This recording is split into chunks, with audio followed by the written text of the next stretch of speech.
The city of Crucible was not a place. It was a declaration. A concrete gray, rust-steel statement that everything held value, and everything had a price. The sky here was perpetually the color of lead, dusted by the fine basalt grit and industrial emissions Cerberus Corporation spat from massive ventilation stacks. The company controlled Crucible not through armies or police, but through unbreakable labor contracts and the phantom promise of wealth no one ever achieved. The people of Crucible owned nothing but their own sweat, and even that belonged to Cerberus from 6 a.m. to 6 p.m. Cassian Thorne was part of that machine, but he was a loose cog. At 35, Cass had nearly 2 decades in Crucible's shafts, a professional sub-level engineer whose hands and geological compass could feel the Earth's contractions more accurately than any expensive seismograph Cerberus imported. He was efficient, but he worked with a cold, open resentment. "They don't mine," Cass often said, clutching a mug of coffee as bitter as sludge. "They just dig. There's a difference. Digging is theft. Mining is negotiation with the stone, and Cerberus doesn't know how to negotiate." Cass's hatred wasn't rooted in radical idealism, but in the annoyance of a specialist ignored. He knew Cerberus's mines were already stressed to their breaking point. The deepest shafts were like the bones of an osteoporosis victim, brittle and needing rest, but Cerberus, driven by the need to maintain stock prices, simply ordered deeper drilling. In that harsh world, Silas was the only man who had taught Cass survival by instinct, not formula. Silas was a veteran driller with a face etched deep with wrinkles and eyes that saw through the dark. He was the living heritage of Crucible, having worked the seams since before Cerberus existed. "Where does science get you?" Silas asked Cass once, as they repaired a failing sewage pump at level -800.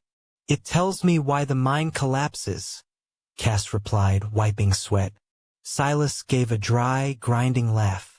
"It doesn't tell you when, son. You have to feel the stone shiver. That shiver ain't on the CAD drawings. The rock talks to you, but you have to be willing to listen." Silas had passed down survival rules he called the theory of bad luck. Always carry 2 spare flares. Never trust a company-issued flashlight. And most importantly, never drill into a fissure sealed by the old-timers. They were ancient, almost superstitious rules, but Cass respected them more than any Cerberus OSHA regulation. It was through Silas that Cass understood Crucible was not built on land, but over a colossal cavity. The pressure in the Cerberus engineering office had become as tangible as stone dust. Over the last quarter, rare mineral production had plummeted, sending high management into a frenzy. They didn't want to cut costs or stop drilling. They wanted a new seam. One early autumn morning, when the industrial smog was thick as oatmeal, the order came down. Focus all resources on surveying the deep falls. Cass received the order from a frigid middle manager who didn't even look up from his screen. "Thorne, your team opens deep falls. 48 hours of non-stop exploratory drilling. We know there are traces of grade 5 Ethereum there. Get it?" Hearing the name Deep Falls made Cass's stomach knot. It wasn't just a deep shaft. It was an ancient cavern system, nearly 2,000 meters down, considered the untouchable technical limit. Decades ago, the original miners sealed the area after a string of inexplicable accidents and strange noises. "Mr. Smith," Cass said, trying to keep his voice level, "I sent the Level 4 geological report on that area. The basalt layers at -1,800 meters are unevenly warped, likely due to an ancient magmatic event. If we drill into that, we risk destabilizing the entire structure above. That's not just a collapse. That's a regional structural failure." Manager Smith merely tapped his tablet. "Your risk analysis was overruled by high command. We need the Ethereum. Start drilling. This is a priority order, Thorne." Cass felt blood rush to his head.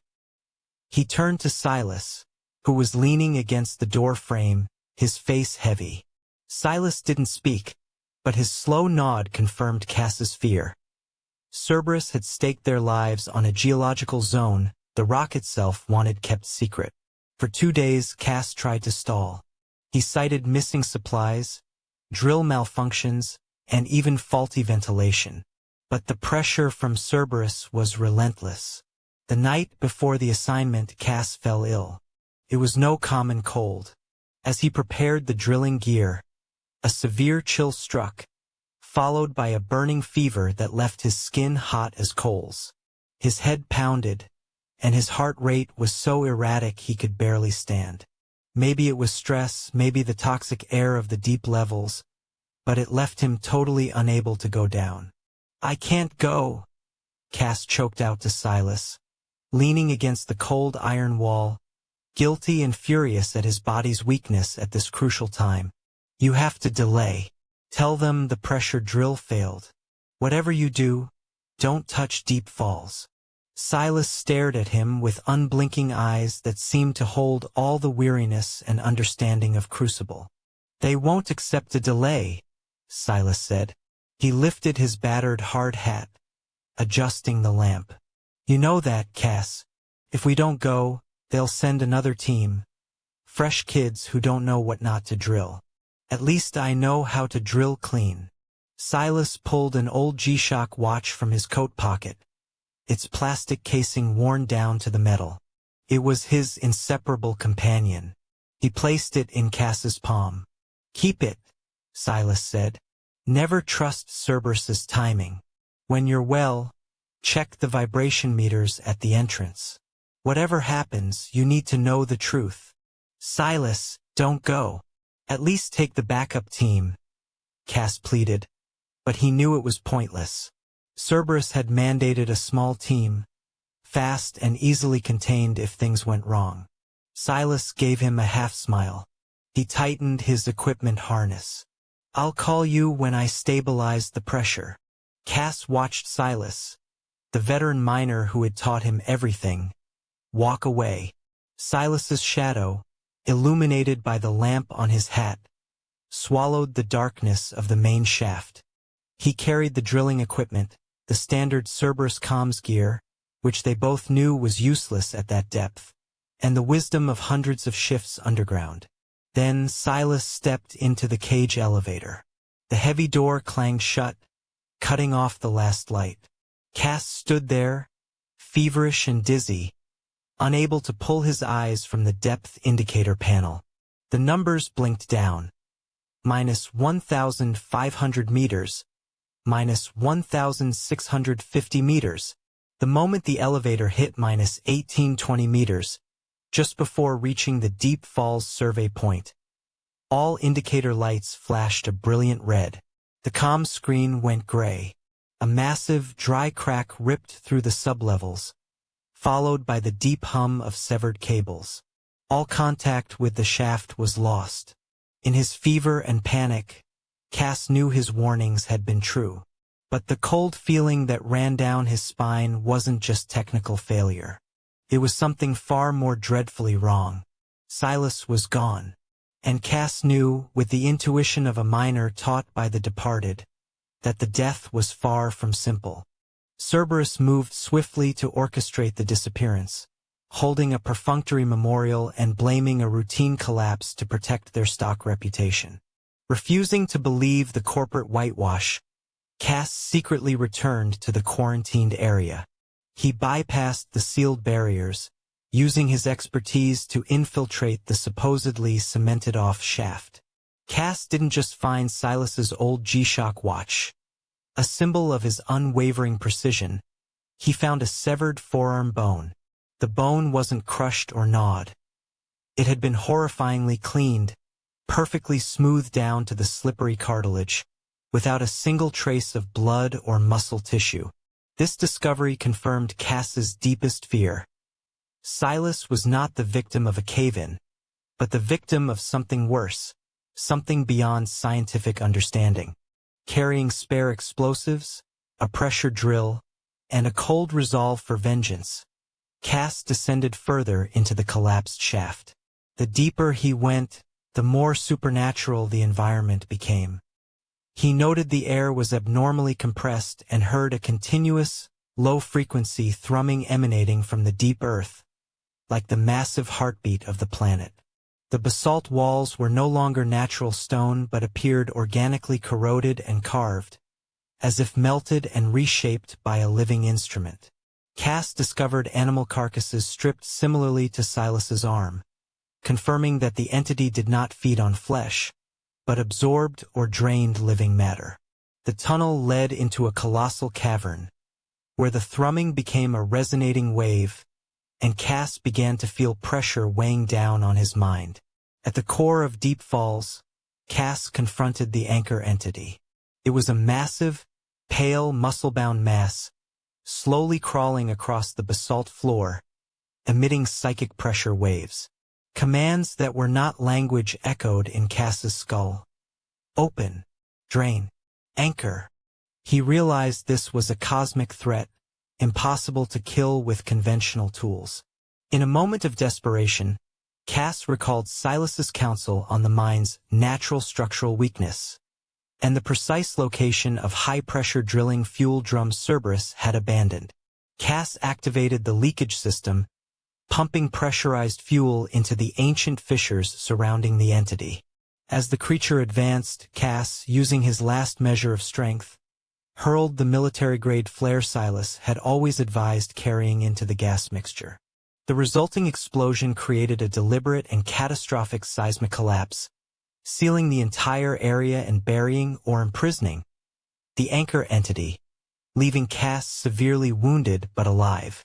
Cass was found and hauled to the surface, burned and battered. However, the first people to approach him were not medics, but the legal team of Cerberus Corporation. They offered a lucrative contract in exchange for silence and the official statement that the accident was due to Cass's technical error. Cass, injured but resolute, refused all settlements, sticking to his fabrication, the drilling equipment fault, knowing that revealing the truth would only prompt Cerberus to try and exploit the entity again. Eventually, Cerberus sealed Deep Falls with Titan steel and eternal concrete. Cass returned to his engineering work. He wore Silas's cleaned G-Shock watch. Cass now carried a new burden. He was no longer just a miner, but the perpetual keeper, constantly vigilant for any schemes to dig deeper, guarding the town of Crucible from the sleeping horror beneath the Earth's crust. Even at altitude above the surface, the silence on the comms system carried an unbearable weight. There were no screams, no sounds of failing machinery, just complete emptiness. Cerberus reacted with brutal efficiency, not with rescue, but with containment. Within 6 hours of Silas's disappearance, security personnel were deployed, barring anyone, including Cass, who was now shaking with a debilitating fever, from accessing Shaft 42, the gateway to the Deep Cascade. The corporation wasted no time. To them, the life of a veteran miner was merely an accounting loss. Just 2 days later, they hosted a brief, cold memorial service on the scorched earth near the mine entrance. Cass stood among the crowd of sweating, fearful colleagues, his eyes fixed on the cheap brass plaque bearing Silas's name.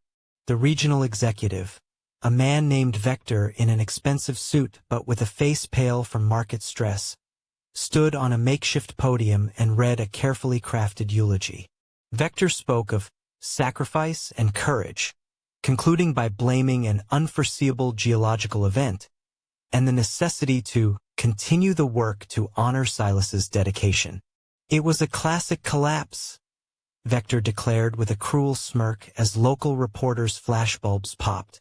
Entirely the fault of ancient mine structure. Mining always carries risks. Cerberus did everything possible to ensure safety. Cass clenched his jaw. The fever had subsided, replaced now by a cold, fierce rage. He knew it was a lie. He had signed the geological reports, and while the area was dangerous, the shaft should not have collapsed entirely unless an immense force was applied. A force neither high-pressure drilling equipment nor a sudden geological event, without prior warning, could explain. Cerberus didn't care about the truth. They cared about securing stock prices and protecting their drilling license. The immediate sealing of Shaft 42 was proof. If it had been a normal collapse, they would have sent a rescue team. This was a criminal case against the truth itself. That night, Cass didn't sleep. He donned his thickest moisture-resistant clothing, packed a backpack containing things Cerberus had taught him to ignore. Old schematics, manual communication equipment that bypassed the corporate network, and Silas's modified handheld drill. He remembered Silas's words. If Cerberus seals something quickly, it's not to keep you safe, Cass. It's to keep their secret safe.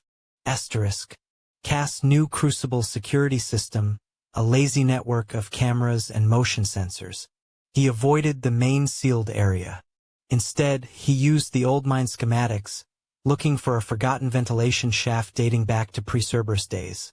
A tunnel the corporation had sealed with reinforced concrete, but Cass knew the precise location of the structural weaknesses. Infiltration took 2 grueling hours in the dark. Using a portable diamond drill and small, calculated charges of plastic explosive, he created a gap just wide enough to squeeze through the thick concrete shell. The smell of old cement and mine dust assaulted his nose, but deeper down, there was another scent. A pungent, static ozone smell, almost metallic. He began to slide down the slippery slope of the old ventilation shaft. The shaft led down close to Shaft 42, right above the area Silas was ordered to drill. The light from Cass's headlamp was barely enough to reveal the gray, damp basalt rock. The depth increased the air pressure. Cass had to breathe slowly to equalize his ears. As Cass approached where the ventilation shaft met the collapsed main passage, everything became eerily quiet.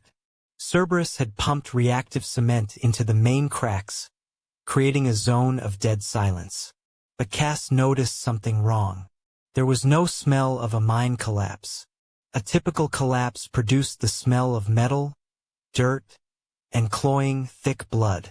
Here there was no blood, only a dreadful coldness. He crawled over the debris, using the remaining struts to brace himself. Finally, he reached the area close to the spot Silas was instructed to drill. The section had been sealed off by a temporary titanium steel gate, secured with heavy bolts. Cerberus had neglected to check the area right beneath this gate. And then Cass saw it. Wedged between a slab of black shale and a twisted steel beam was Silas's old G-Shock watch. It was encased in a thin layer of mud and rock dust, but intact. Cass reached for it, wiping the glass clean. Though powered off, he recognized the distinctive scratch on the bezel, the mark from when Silas taught him how to set safety charges on magma rock surfaces. Hot tears threatened to spill, but he forced himself to focus. Silas never dropped this watch. It was his compass, his anchor, the symbol of his steadfastness. Its placement here, right near the collapsed zone, suggested Silas had attempted to place it somewhere, like a marker, before something dragged him away. Cass continued to meticulously scan the area, illuminating every crack and crevice with his powerful headlamp. It was right under a large, strangely excavated rock slab. Initially, Cass thought it was a polished piece of quartz, or perhaps part of a damaged drilling rig, as it faintly reflected the light. He carefully used a small shovel to dig through the debris. When he touched the object, a chilling cold sensation, like touching cold porcelain, transmitted through his protective gloves. He pulled it out. It was a severed forearm bone. Cass froze. His heart hammered in his chest. He had seen crushed body parts in mine collapses. They were usually a horrifying mess, contaminated with soil, clotted with dried blood, and so pulverized they were unrecognizable. But this bone was different. It was perfectly, clinically horrific. This was the ulna and radius joined at the elbow. The surface of the bone was ivory white, almost translucent. There was not a speck of blood, no bruising or crushed muscle tissue. The bone had been cleaned absolutely, to a terrifying degree. The cartilage at the joints was still intact, slick and damp, as if it had just been washed with the strongest detergent, leaving no connective tissue, no trace of fat, or any sign of residual life. Cass used trembling fingers to touch the cut mark at the top of the humerus. The severance was not caused by crushing. It was a perfect cut, almost surgical. He tried to rationalize it with his engineering and biological knowledge. No mine collapse pressure could create this horrific cleanliness. No subterranean scavenging animal could consume flesh and clean bone to the point of leaving only slick cartilage, without a single mark. The old fever had entirely vanished, replaced by a chill that permeated his marrow. Silas had spoken of old things sleeping beneath Crucible, legends he always dismissed. Now this clean piece of bone, not the relic of an accident but the evidence of consumption, of a terrifying draining, lay in his hand. Silas hadn't died in a cave-in. He had been collected. Cass's guilt surged alongside his fear. He should have been the one down the shaft. If he had gone down, would he only have found a piece of his own bone? A fierce resolve for vengeance ignited in Cass, stronger than any fever. He didn't just need to expose Cerberus. He needed to understand what had done this, and why Cerberus was so desperate to seal the truth under concrete. Cass tucked the watch and the bone fragment into his tool pouch. His eyes scanned the rock walls. The clean bone was a clue. The metallic ozone smell still lingered. There must be a way down. If this thing consumed Silas, it couldn't just be an animal. It was something that needed to be sealed forever or destroyed. And Cass, the miner now turned obsessed truth-seeker, would go down to the deep cascade himself to find the answer. He held Silas's drill, moving forward, where the descending passage vanished into absolute darkness.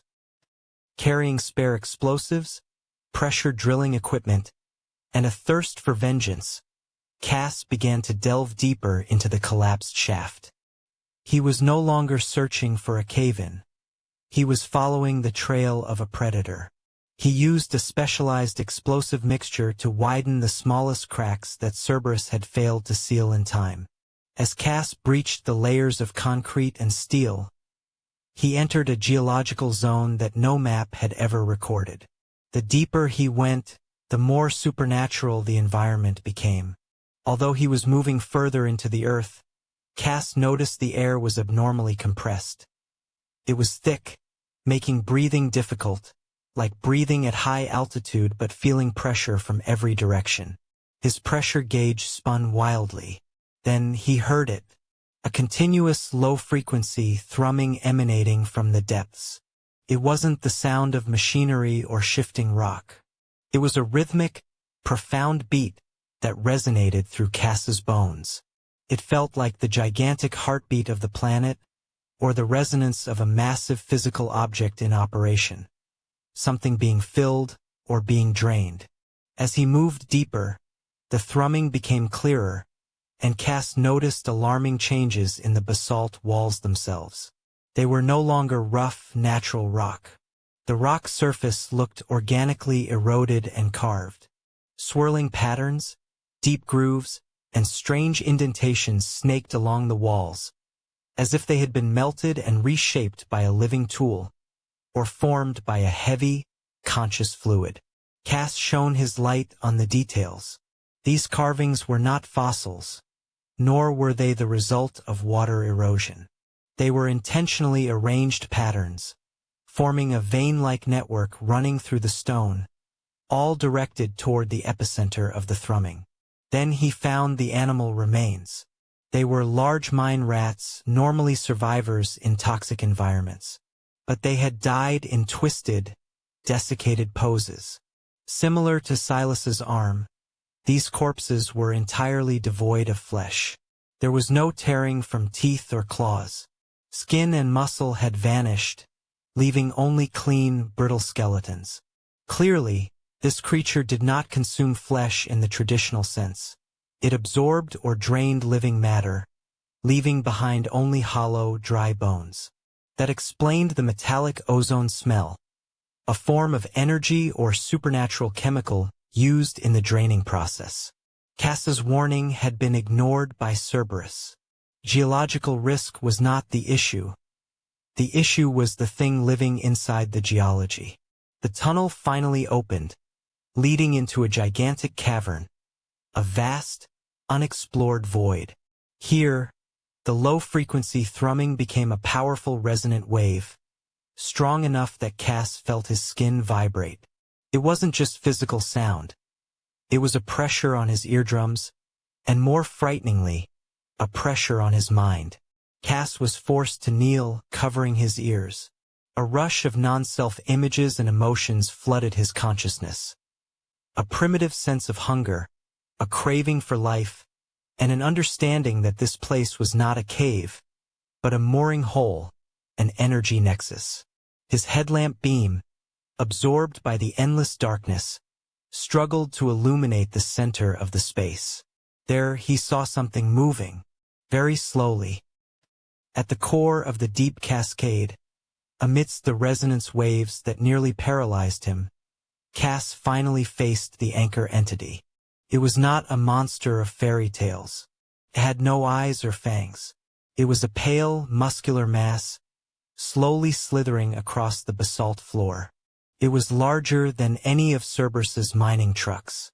Its skin was thick, almost translucent, revealing a network of dark blue veins that pulsed to the rhythm of the thrumming. It didn't move with limbs, but with wave-like muscular contractions, almost a small ocean of viscous, cold fluid. The anchor entity did not attack. It merely existed. When the colossal organism turned toward Cass, a wave of psychic pressure slammed directly into him. Though the organism had no mouth, the commands echoing in Cass's mind were clear and terrifying. Open, drain, anchor. Cass realized. This was not a local beast. This was a cosmic threat, an extraterrestrial or ancient organism so deep that it had become part of the geology, a living entity draining vital energy to anchor itself to this planet. His conventional mining tools could not harm it. Explosives would only cause temporary collapse and might trigger a more violent reaction.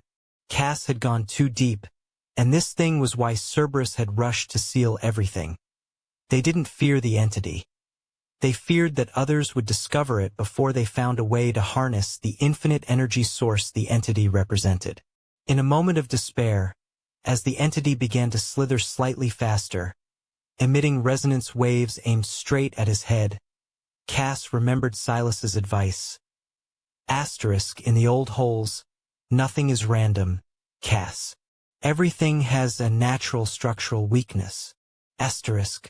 Silas hadn't just been talking about rock. He was talking about Cerberus's systems.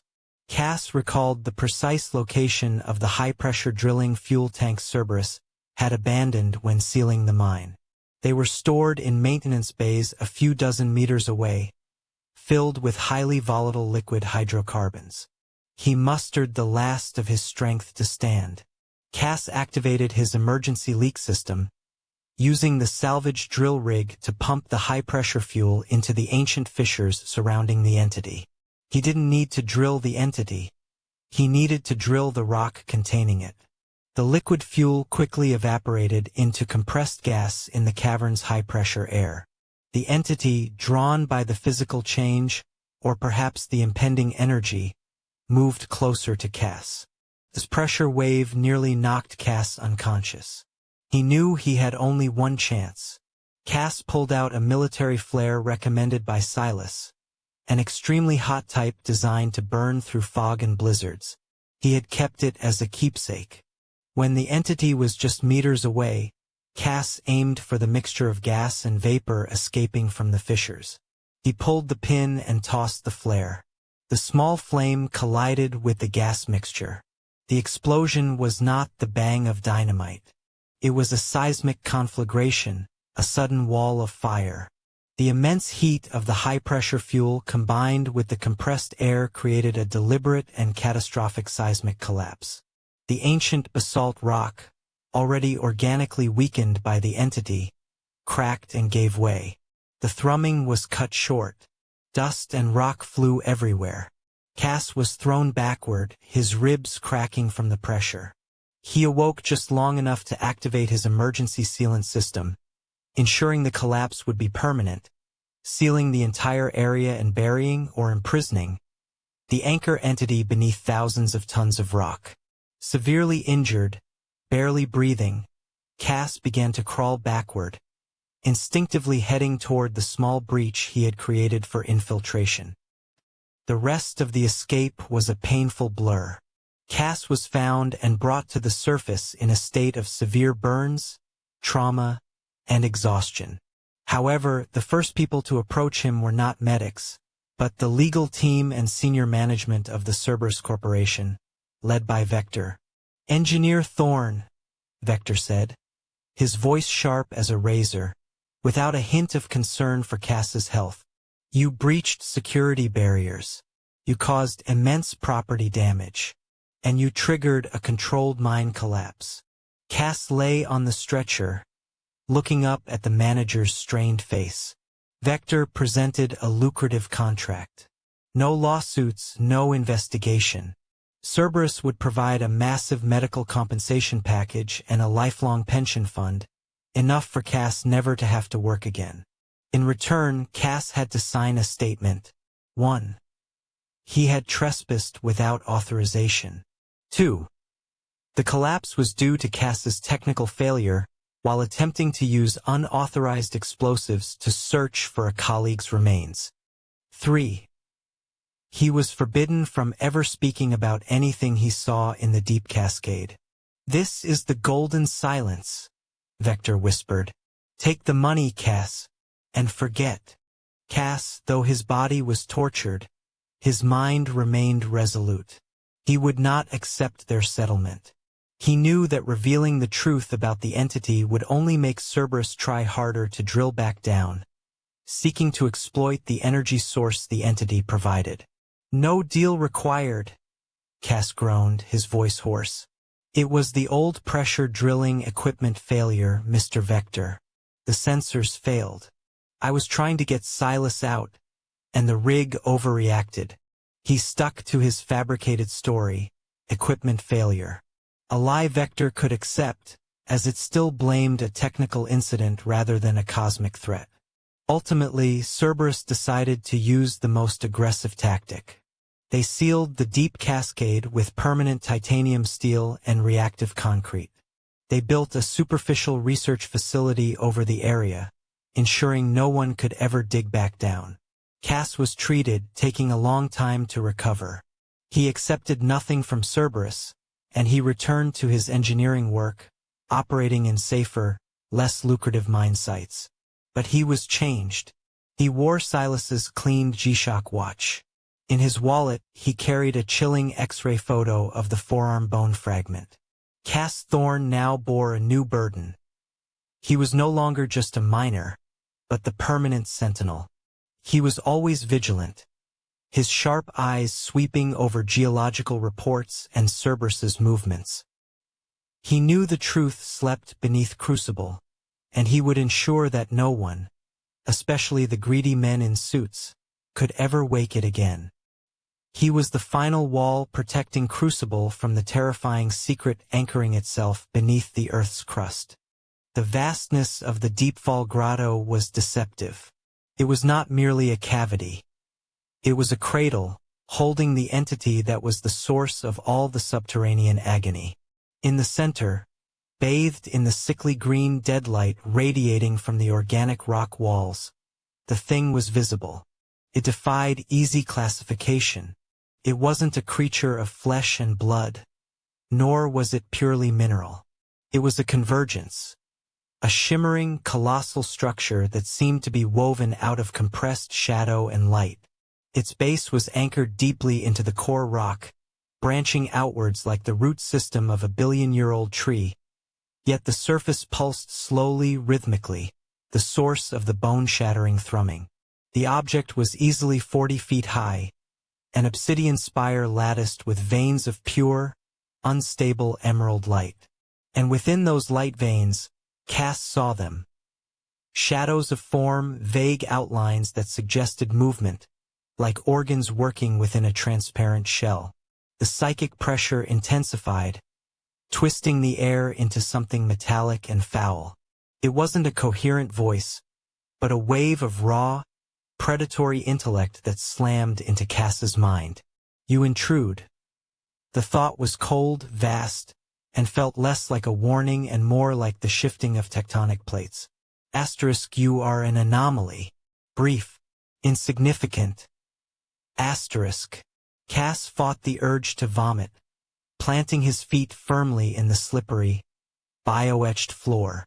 This entity was less interested in fear and more in classification. It was assessing his life energy, measuring the reserves it intended to drain. The searing pain in his skull was the entity Neo trying to find the quickest path to his core, to the same vital spark it had systematically vacuumed from Silas. The hunger is ancient, Cass realized, staring at the pulsating spire. Asterisk, it doesn't seek heat. It seeks the friction of life. The fear, the anger, the struggle, that is the purity it craves. Asterisk. A fresh wave of icy rage solidified his focus, pushing back against the psychic invasion. He reached behind him and pulled out the heavy-duty pressure drill, the one Silas had nicknamed the Widowmaker. "You want my energy?" Cass yelled, his voice sounding thin and pathetic against the massive resonance, yet filled with absolute defiance. "You'll have to earn it." He didn't aim for the central spire. Silas had taught him that you never fight the mountain, you fight the faults. The entity Neo was anchored, and anything anchored must draw sustenance and expel waste. The surrounding rock formations, the soft, biologically carved rock, were its arteries, not its body. Cass targeted a massive, glistening root that merged with the grotto floor 20 feet to his right. He ignited the drill. The deafening whine of the machinery, though nothing compared to the entity's thrum, was a welcome, familiar noise. It was the sound of human industry carving reality. Sparks flew as the carbide tip bit into the strange, yielding stone, which smelled faintly of ozone and warm milk. The entity Neo reacted instantly. The emerald light intensified, and the floor shuddered violently. The resonance reached a fever pitch, a sonic assault that threatened to rupture Cass's eardrums and liquefy his organs. He gritted his teeth, locking the drill trigger, his body trembling with strain. He felt something seize his backpack, a crushing physical pressure attempting to twist the drill out of his hands. "Stop." The command echoed in his mind, sharp and immediate, laced with unimaginable power. Asterisk, compliance is inevitable. Yield. Asterisk. He slammed his forehead against the cold metal casing of the drill for a moment, forcing the pain to ground him. He pushed harder, driving the tip deep. The drill stopped suddenly. It had reached an empty pocket, a critical fissure in the entity's supply line. Perfect. Dropping the smoking drill, Cass scrambled back, tearing open his supply pack. He pulled out 2 hefty blocks of C4 equivalent, pressing the putty-like explosive deep into the newly bored fissure. He wasn't setting a seismic charge, he was setting a surgical one. He needed to blow the supporting root, not the entire grotto. If the entity was dependent on the surrounding structure to breathe or feed, destroying its connection point would be a shock to its system. As he was setting the electronic detonator, the air directly in front of him curdled. The shimmering light condensed, forming a shape, not solid but tangible, a distortion in reality reaching for him. It was the physical manifestation of the entity's protective mechanism, and it was moving impossibly fast. Cass didn't hesitate. He completed the circuit, yanked the detonator, and scrambled sideways, rolling behind a column of slick, calcified rock, just as the pulse of distortion slammed into the space he had just occupied. He heard the sizzle of superheated air and the crackle of localized pressure inversion. "Time to see if you can digest high explosives," Cass muttered, pressing the activation button on the detonator. A sudden, sharp flash of white light erupted from the fissure, followed by a localized, percussive crack that momentarily obliterated the entity's pervasive thrum. Instead of a large cave-in, the explosion created a precise internal wound. The effect was instantaneous and catastrophic. The emerald light illuminating the central spire sputtered, collapsing inward. The colossal structure shuddered, emitting a sound that was not a thrum or a voice, but a high-pitched, desperate wail of pure, agonizing loss. The pressure dropped instantly, replaced by a sudden, violent vacuum that tore at Cass's clothes and hair. The entity Neo was hurt, destabilized, and cut off. The entire cavern began to tear itself apart, no longer supported by the entity's controlled compression. Large slabs of organic etched rock peeled away from the ceiling, plummeting toward the spire. Cass didn't wait to see the entity's final reaction. He snatched the Widowmaker drill, turned toward the narrow passage he had used to enter, and ran, racing the structural collapse. He could feel the ancient, wounded consciousness screaming in his mind, not with anger, but with overwhelming, desolate pain. Asterisk, you have broken the bond. You have stolen the stillness. Asterisk. Cass burst back into the narrow access shaft, the metallic tang of fresh rock dust replacing the ozone. He pressed himself flat against the floor as the deep-fall grotto roared behind him, a geological suicide note. He knew this wasn't the end of the entity, but he had accomplished his goal.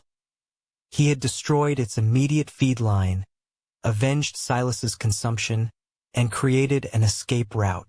Now, he just had to survive the mountain he had just provoked. The tunnel leading Cass onward suddenly collapsed. The headlamp mounted on his helmet pitched violently into the black void. Below wasn't mineral or basalt, but a vast, hollowed cavern, so wide his light couldn't reach the opposite wall. This was the Deep Cataract Cavern. The low-frequency hum Cass had heard for hours was no longer merely sound. It was a physical tsunami, pounding directly into his eardrums and skull, turning the air into a viscous, vibrating medium. Cass dropped to his knees, struggling to draw breath in the painfully compressed atmosphere. Then he saw it. The anchor entity was unlike any organism Cass had ever known. It had no eyes, no mouth, and certainly no defined shape. It was a shifting mass of pallid muscle, slithering slowly across the cavern floor. Its skin was thin, translucent white, stretched tight over a network of deep blue sinew and capillaries, as if constructed from tightly compacted flesh. It moved with terrifying speed and agonizing slowness all at once, undulating like a living glacier. The light from his headlamp seemed to sink into the creature's flesh, refusing to reflect. The instant the entity registered Cass's presence, the hum intensified. Cass felt an intense electric shock run down his spine. Not mere fear, but a direct intrusion into his neural center. It wasn't a voice. It was pure ideation, cold, surgical, and utterly hostile. Asterisk open. Drain. Anchor. Asterisk. It was a cosmic mandate, a declaration of purpose. Cass understood instantly. The creature didn't want to eat him. It wanted to drain him, to disassemble him from existence, siphoning off his tissue, his energy, and the very concept of Cass Thorne. It was a nexus point, an open wound in reality that Cerberus had stupidly drilled into. The entity began to slide closer, leaving strange trails of dried slime on the eroded basalt floor. Cass backed away, his hand grasping the personal sidearm he carried. A useless toy against a being that could scour human bone in an instant. In his panic, Cass struggled to gather his scientific thoughts. This was an organic entity, it had to have a weakness. But his mind was choked by the psychic wave. Asterisk melt. Return to null. The anchor awaits. Asterisk. When the creature was about 20 meters away, Cass spotted a pile of shattered debris nearby. It was the residue from the entity's previous awakenings. Steel tools twisted not by compression but by molecular restructuring, and blocks of basalt stripped of all minerals. The entity didn't destroy, it purified. Cass realized. Confronting it with a sledgehammer or explosives would only strengthen it. He had to treat it not as a creature, but as a geological event. In the moment of crushing pressure, the image of Silas appeared. Not advice about avoiding collapse, but about causing collapse. Old mines, Silas's gravelly voice echoed in Cass's mind, always have natural structural weaknesses the modern engineers can't see. They always drill there because it's softest. If there is a crisis, Cass, don't patch. Destroy the thing that caused the trouble. Cass recalled the ancient geological maps Silas had hoarded.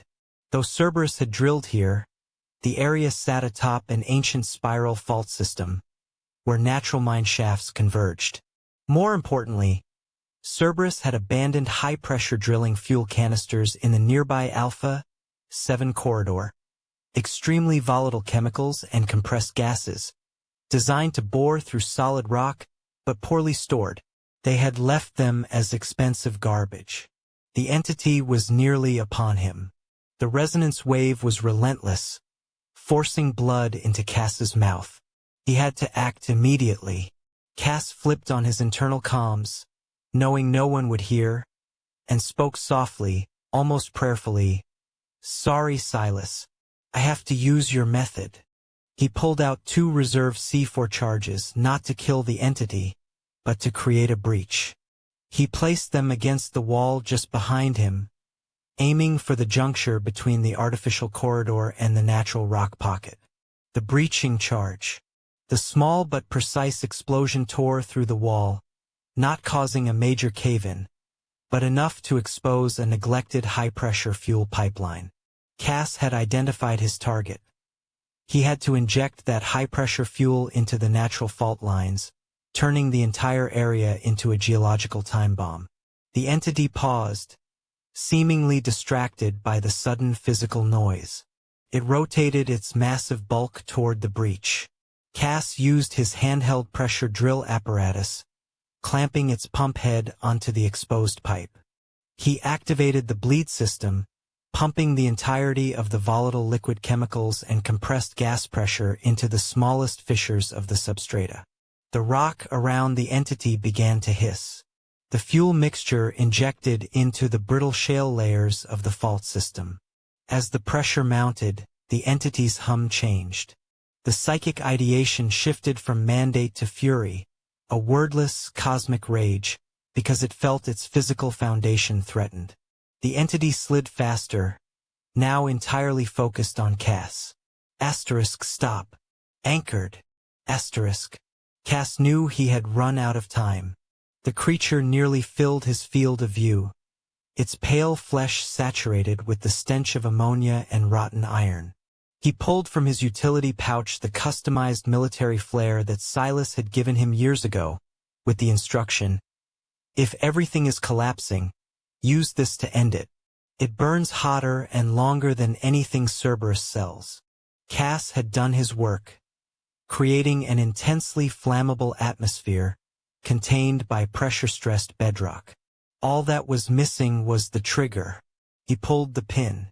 The flare ignited, its furious red light finally overpowering his headlamp, illuminating the horror of the entity. Cass threw the flare straight into the fissure he had just saturated with high-pressure fuel. The intentional cataclysm. The impact wasn't a massive boom. It was a terrifying scream, followed by a vertical release of explosive energy. The compressed gas and chemicals ignited instantly, but instead of a simple blast, they ripped through the already stressed layers of rock. The substrata fractured open. The entity could not protect itself. The very place where it anchored to this world, the ancient fissure it had found, was now turned into a reactor core.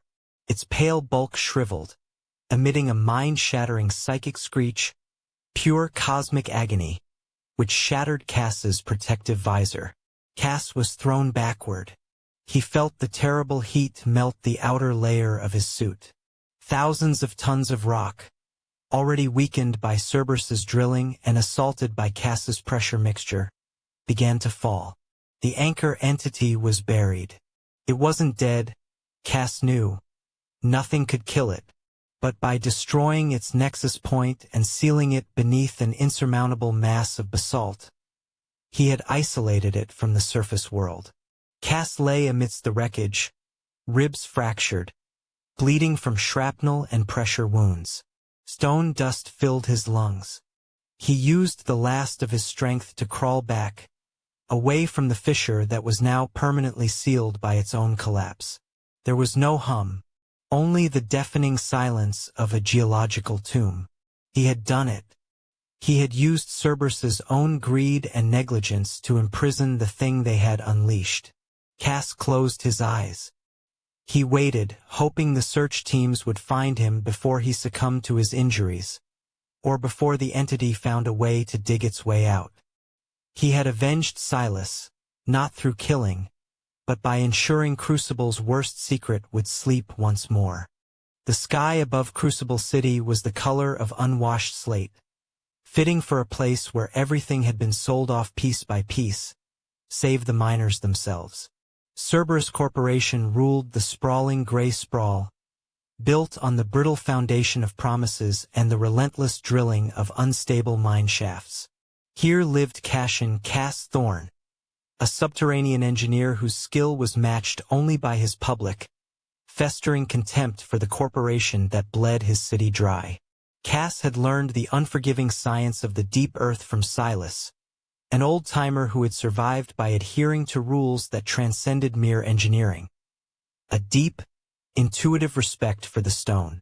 Their tense lives, constantly pushed to the breaking point by Cerberus's greed for increasingly rare minerals, climaxed when the company, desperate and negligent, ordered Cass's crew to survey the deep waterfalls, an ancient, unbreached cavern system far outside all known safety parameters. Though Cass filed strenuous warnings about the geological risks, the order stood. And due to a timely, debilitating fever that pinned Cass to his cot, Silas, always dependable, took the fatal shift alone. Silence fell like a dropped hammer almost immediately after Silas descended. Cerberus moved with chilling efficiency, staging a hollow memorial and attributing the disappearance to a conventional roof collapse, protecting their stock prices with a clinical lie. Refusing to accept the corporate whitewash, Cass secretly returned to the exclusion zone. He bypassed the sealed bulkheads, using his intimate knowledge of the shafts to infiltrate the permanently sealed section. He did find Silas's battered old G-Shock watch, a symbol of the man's rock-solid tenacity, but he found something else too, a severed forearm bone. It was not crushed nor gnawed by rats. It was horrifyingly immaculate, stripped perfectly clean down to the smooth cartilage, devoid of any trace of blood or muscle tissue. The finding confirmed Cass's deepest fear. Silas was not a casualty of collapse, but the victim of something terrible, something that defied the cold, hard logic of geology and human engineering. Armed with emergency explosives, a high-pressure drilling rig, and a chilling resolve for vengeance, Cass plunged deeper into the choked shaft. The deeper he went, the more the environment transgressed natural law. The air was abnormally compressed, and a persistent low-frequency thrumming resonated from the Earth's core, like the gigantic, tortured heartbeat of the planet itself. The basalt walls were no longer naturally formed.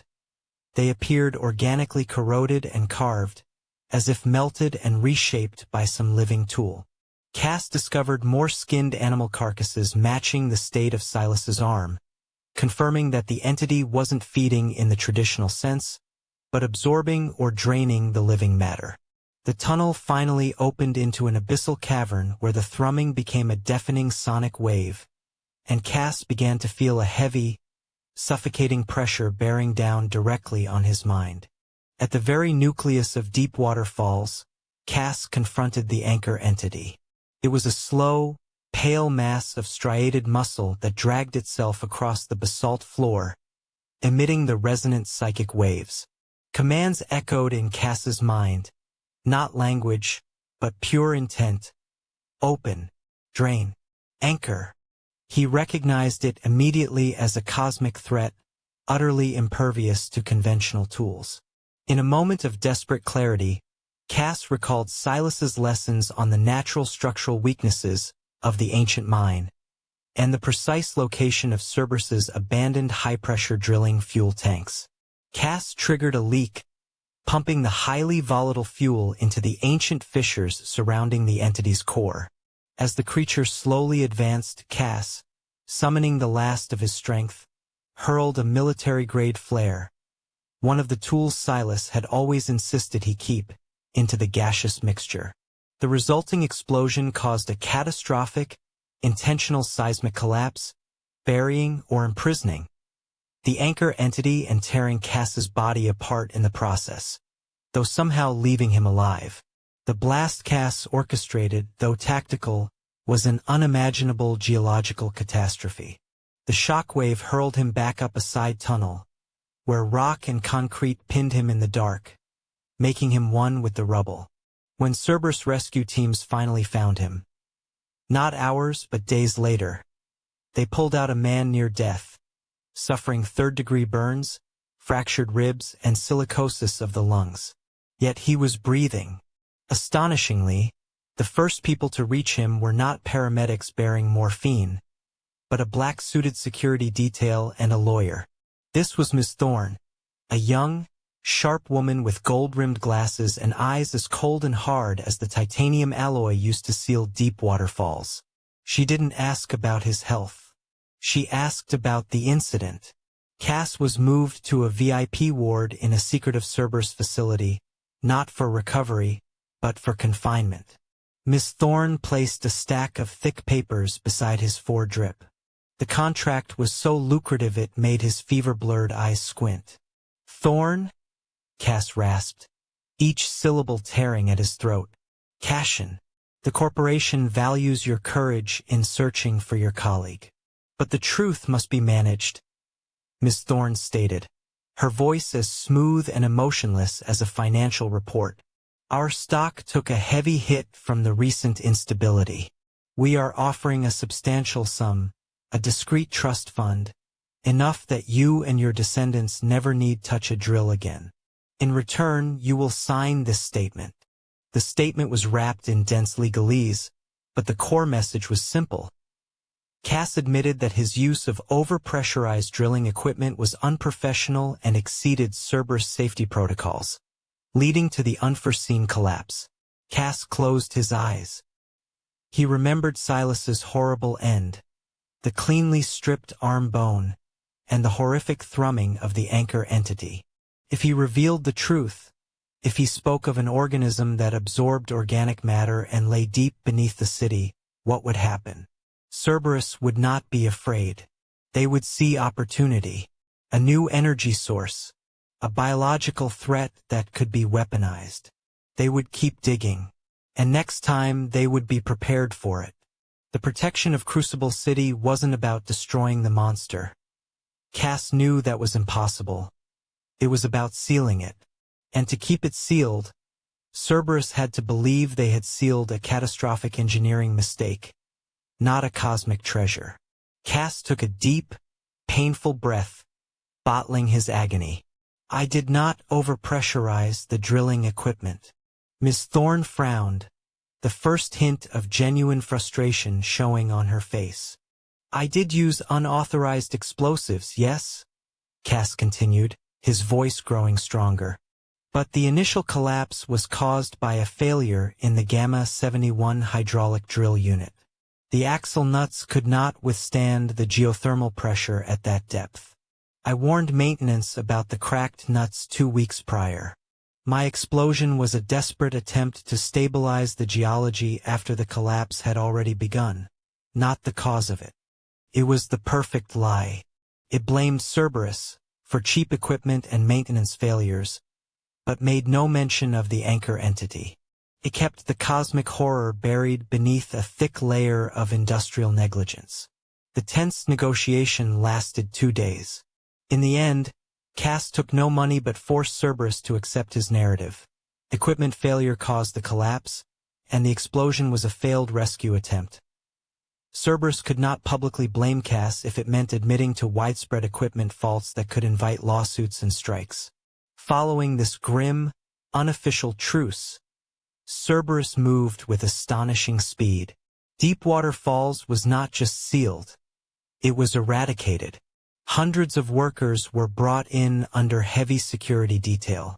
They poured titanium sheeting, carbon fiber reinforced concrete, and thousands of tons of proprietary geological sealant into every shaft and fissure leading down to the entity. The earth around Crucible vibrated for weeks, not from the entity's rage, but from the human effort to plug it. To the public, Cerberus held a somber press conference, declaring that unprecedented structural failure at depth threatened the stability of the entire grid. To ensure Crucible City's safety, they had executed an unparalleled, permanent geological stabilization project. Deepwater Falls became a permanent exclusion zone, monitored 24/7. Cass, discharged from the hospital ward as a broken but useful product, returned to his life. It took months to recover.